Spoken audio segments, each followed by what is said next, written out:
Okay, so today's going to be the last chamber orchestra um, listening session, and we're looking at Webern Opus 21. I apologize for the flickering light this morning. It's pretty bad right now. And I only have the second movement to this piece, so it's going to be a very short listen today. So yeah, the second movement of this piece is Theme and Variations. It's a very famous one in the scope of Webern's output. And the instrumentation is a chamber orchestra. It's basically 0 0 2 0 2 0 0 0 harp, and then for strings just 1 1 1 0. So he calls the piece Symphony. So I think it's safe to say that in Webern's mind it is an orchestra. It's just a chamber orchestra, but you could also think of it as like a mixed octet. We've done a few pieces in the series like that. Lichtbogen by Kaya Sariaho was similar, and and the Ives was kind of like that. The Peter Maxwell Davies was also really small. So, I'm being pretty broad with the definition of chamber orchestra here. So a little bit about Anton Webern. He's an Austrian composer who lived from 1883 to 1945, and he was a member of the Second Viennese School along with Schoenberg and Berg. And he wrote some of the most radical atonal and 12-tone music of the early 20th century, and his music was a huge influence on post-war modernist composers. So we've heard his influence in almost every piece that I've looked at in every series, really.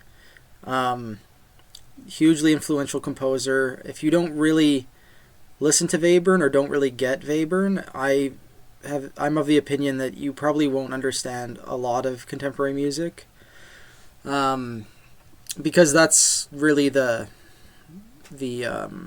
model that a lot of composers were using.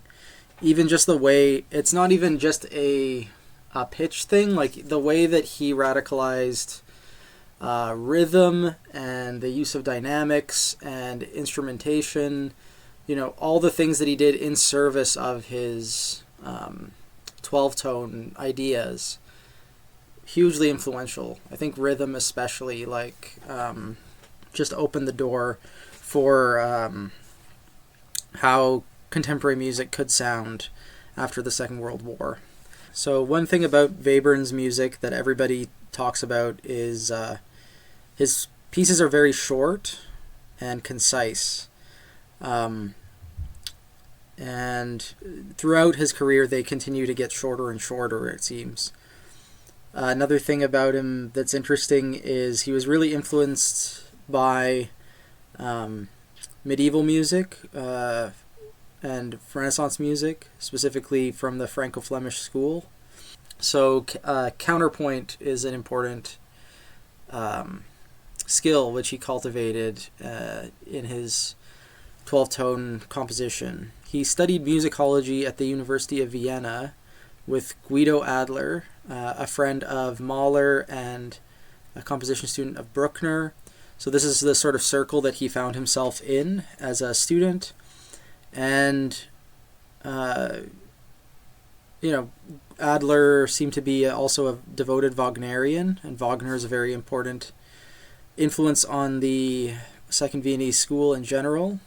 Yeah, I'm sure all of this is very interesting, but, I think just knowing who he's associated with, and the fact that, his music was championed after the World War, but hated by the Nazi Party, and that sort of says all you really need to know about why it is performed today. The thing with Webern's work is there's so much there's so much research on it. Like over the years, so many people have written papers on his music and studied it. So I don't really know if it's worth analyzing this piece. I'm sure there's an analysis somewhere else of it that is better than anything I could do. I mean, he really takes the 12-tone technique to its extremes. So it's very easy to analyze his work because he doesn't break any rules. He really follows it and does very inventive things with it with every piece. And oftentimes there are specific things in his row that determine how the piece will be formed. Like there's a very tight relationship between the row itself and the music that comes out of it. So the symphony, which was composed around 1928, is his first 12-tone orchestral work, and it's only about 10 to 20 minutes long. Okay, so the same tone row is used in both movements, and the first 6 notes of the tone row are transposed up a diminished fifth to generate the following 6. So it can be divided into these 2 hexachords, which are intervallically identical, and it's symmetrical in this sense, right? So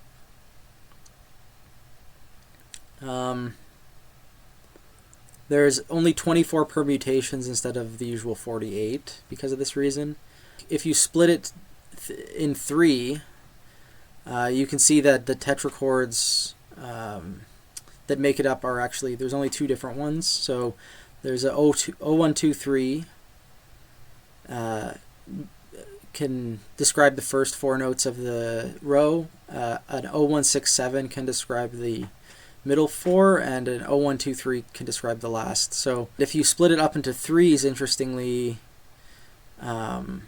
the trichords are 1, 3 and 1, 4. So there's a lot of minor seconds in it. You know, every one of these forms has a minor second in it. So that's going to be a very prominent interval in the scope of the piece. There's also a lot of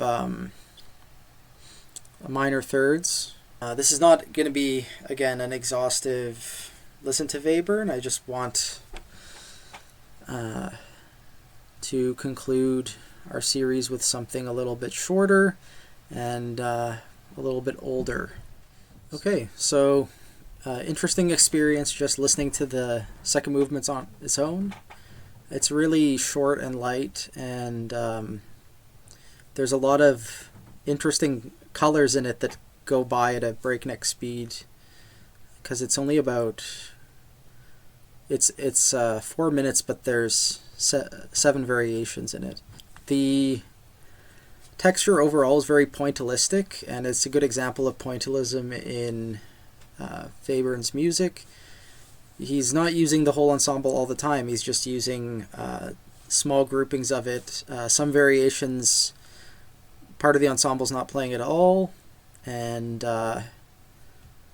like for example, the theme is in the clarinet, harp, and horn here, and then the first violin starts the first variation, which is the strings, with this nice like pizzicato and alternating between pizzicato and bowed texture, which is just straight eighths, but it's incredibly dense considering it's rhythmically so confined. And yeah, one of the things I really liked was how each variation dovetailed into the next or bled into the next.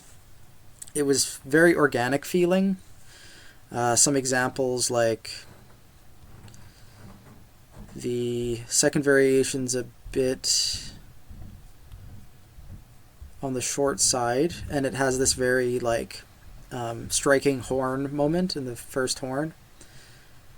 But towards the end, you get a little bit of strings which introduce this texture that kind of dominates the third variation. And then we have a couple clean breaks, you know, with these fermatas. So that sets up the fourth variation very nicely. Yeah, it sounds as modern today as it probably did when it was written. And there's nothing that sounds quite like it. And this is anecdotal, but I had one teacher say that he didn't really understand Webern until he had to conduct it. And I think there's something to be said for that. Like, there's a big difference between just listening to a recording like I did and actually producing it live and seeing it live, or having to make Webern happen as a musician. And I think just looking at the way it's notated and what's involved, it's probably a very involved, intense process just putting together this 4 minutes of music. It's got as much in there to express as a full symphony. My thoughts on the whole Chamber Orchestra series, I really liked how much spectral music was in this one. There's a lot of composers that I was already a fan of, and the bulk of it was from the 90s and early 2000s, I think. So it has this sort of cohesion to it, and it really, of all the series so far, this one got me the most inspired. It really had me wanting to write for chamber orchestra. I've never written a chamber orchestra piece or even given it much thought, but now I'm like, oh yeah, this is cool. Some of the coolest pieces are for chamber orchestra, and it has a whole world of its own that of sounds and ideas that don't work for full orchestra, and yeah, I find a lot of composers in this series really let loose with their chamber orchestra stuff. Hopefully you found it as inspiring. Next we're going to be moving into the actual orchestra stuff, and it's a little bit daunting still, but I'll probably take it slow. I'm going to take my time because it is other than piano, the largest number of scores I have are orchestra scores.